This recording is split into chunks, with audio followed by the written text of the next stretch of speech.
Mandela beat F.W. de Klerk in South Africa's 1994 presidential election. Scott, who had been serving as Zambia's vice president, has caused diplomatic controversy in the past, once describing South Africans as backward in a newspaper interview. The 70-year-old Cambridge-educated economist was born in Zambia to Scottish parents, but because his parents were not born in Zambia, Scott cannot run for the presidency. Nonetheless, in a nation that only won independence from Britain 50 years ago, opinion is mixed about Africa's first white head of state in 20 years.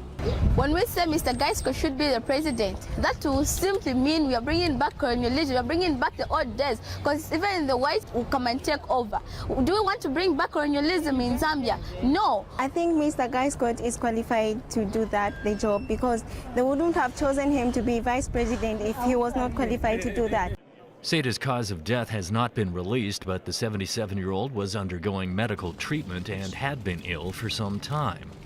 The former police officer and factory worker was known as King Cobra because of his often abrasive criticism of foreign mining companies operating in Zambia's copper belt. Analysts say Zambia's defense minister and finance minister are the most likely contenders for the presidency. An election will be held in 3 months. James Aiken, TVB News. The World Health Organization says the spread of Ebola appears to be slowing in Liberia, the worst hit West African country, but warned it would be wrong to assume the virus is under control. Meanwhile, debate continues to rage in the United States over the mandatory 21-day quarantine policy for anyone coming back from that region who had contact with Ebola patients. Nurse Casey Hickox is the first U.S. healthcare worker returning from West Africa to be quarantined under the policy instituted by the states of New York and New Jersey. She was allowed by New Jersey authorities to go back to her home in Maine, where she's being monitored by health authorities there.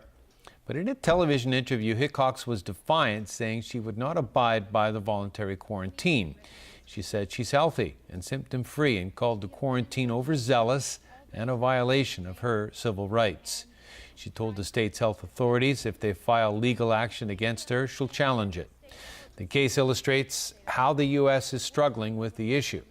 Alan Buknia files this report. The U.S. military quarantines its troops on return from West Africa, something Defense Secretary Chuck Hagel approved. The cohorts are different. They are not volunteers.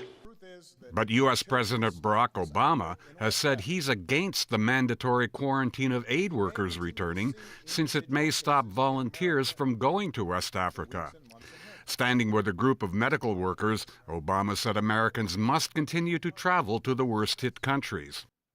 To prevent its spread, and ultimately to keep Americans safe, we have to go to the source, while preparing for the few cases that we see here, and protecting our healthcare workers who are treating patients both here at home and abroad. The World Health Organization says the fight to stem the spread of Ebola is starting to bear fruit. It said the outbreak seems to be slowing down in Liberia, but warned against complacency. I think we need to be careful. We're not seeing this hasn't dropped off a cliff like this. What we're seeing is a reversal of that rapid rate of increase to the point where there seems to be a decreasing rate right now. There's a huge risk that it wouldn't be sustained simply because the full capacity needed to track all cases, do the contact tracing, et cetera, may not be fully in place. The U.S. ambassador to the United Nations expressed encouragement at the news. Speaking during a visit to a medical supply warehouse in Ghana, Samantha Powers said it's important to get existing medical supplies to where they're needed most. We have the capabilities in all of our countries to end the curve. And the question is, how do we take supplies that exist in warehouses like this around the world and get them where they're needed, where people are desperate for our help? It's estimated almost 14,000 people have been stricken with Ebola. About 5,000 have died. Alan Buknia, TVB News. Children's rights activist and Nobel Peace Prize winner Malala Yousafzai has been awarded this year's World Children's Prize.